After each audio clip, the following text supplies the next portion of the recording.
gusto mo maging permanente ang IEC mo, kailangan mo ng nut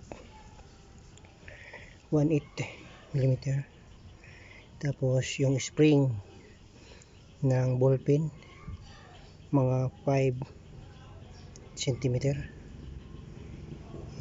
Yan, ganyan. Yan, ganyan una. Tapos may DIY ka na nut. Ito kailangan mo paluwagan kasi may kuwan siya, may thread.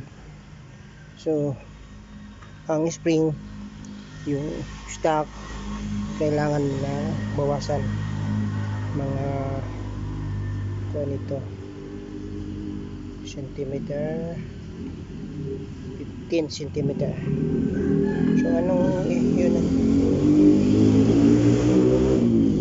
ang unang gawin mo, ganyan ilalagay, tapos may na washer DIY, tapos yung nut, tapos itong original na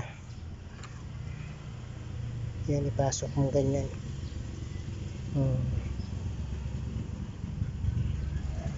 So ganyan lang pag DIY na IEC.